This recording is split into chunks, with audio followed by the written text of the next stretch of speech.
Brooklyn Nets. Mine's pretty controversial and this might sound a bit wild, but I have them winning 29 games. I think they'll be one of the worst teams in the league.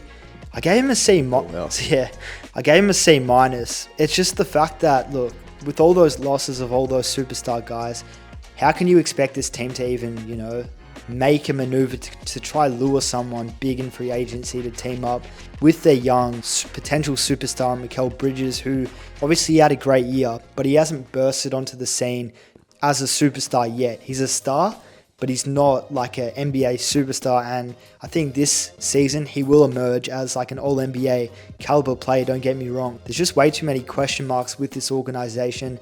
Will Ben Simmons play a full year healthy? Will he be a shade of what he once was? Will he be 75% of what Ben Simmons was? Rebounding, blocking shots, being a playmaker, slashing to the rim at a high level. He doesn't even need to have that jump shot. He just needs to bring what he did before, and even a little bit less because he was an all-NBA caliber player. But in terms of who my favorite signing was, I've been a fan of this guy since he was in high school. Dennis Smith Jr., I think he took a defensive leap last season, and to me, he won't ever be a starting level guy in the NBA, but to me, he's proven to be at least an NBA player. He can play make and he can play defense. He still can't really shoot all too well from three. That's the one thing that he really needs to, get together. He might find himself being a knacky defensive guard in the league, similar to a Javon Carter or a Pat Bev, with a worse three ball. In terms of what moves I would like to see the Brooklyn Nets make, if they can trade for Dame Lillard, being that Brooklyn was one of his trade destinations, to me you do it, but it comes at the expense of not giving up Mikal Bridges, because if you can make that move, you do it. If not, you just get as much as you possibly can out of a Ben Simmons and Mikal duo, and you let Mikal flourish into an all-star, all-NBA caliber player. You get a co-partner next to him for the next upcoming seasons. You lose games, you get those high draft picks. If Ben Simmons breaks out, you got a big three there.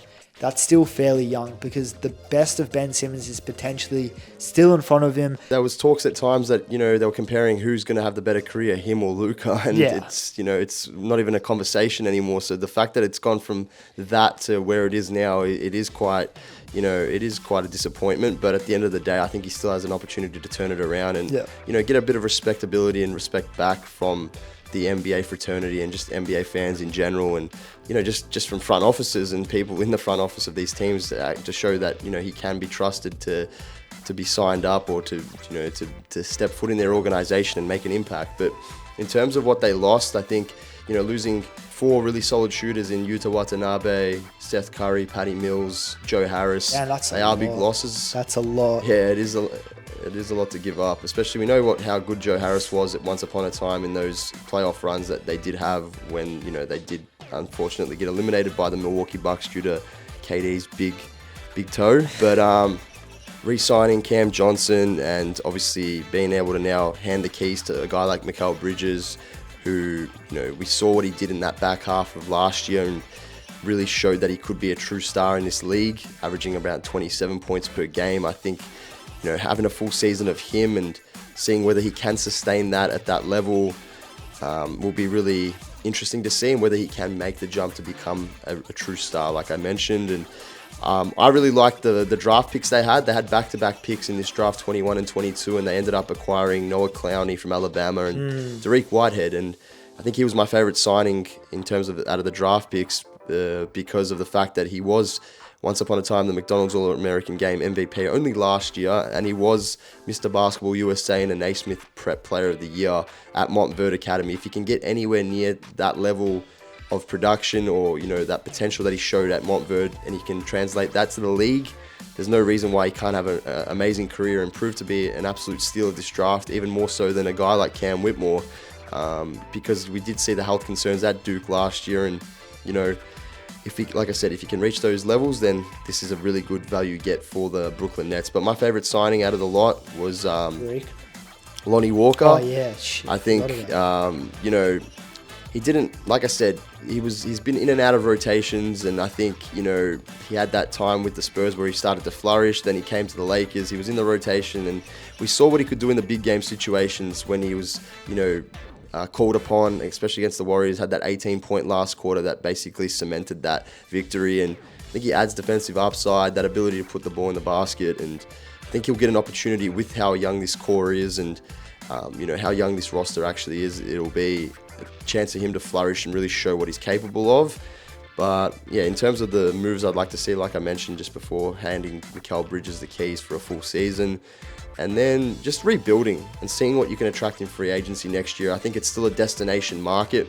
Brooklyn's a really hot spot for players wanting to go and play there, just based off the fact that it isn't based in New York City, and it is a big market. But I don't see why they shouldn't go after a guy like Christian Wood. I know they got Nic Claxton, Dorian Finney-Smith, but he adds a different dimension. Having that front court depth in a team that's going to be rebuilding or not really trying to win too many games, in my opinion, would be a good move for the Brooklyn Nets. But overall, I give him a C+. I think just because of those 2 draft picks, getting those guys at the positions that they did, 21 and 22, and then, adding who they did and re-signing Cam Johnson. But I could have given them a higher rating, but the fact that they did lose Yuta Watanabe and those guys that I mentioned, I think it just pushes them slightly under the grade that I wanted to give them. So I'm giving them a C+ for this, and I think they're going to end up winning 33 games in total this year. So slightly above your prediction, but again, they're going to have a bit of a downfall compared to the last year. I guess question marks are raised, like what's next?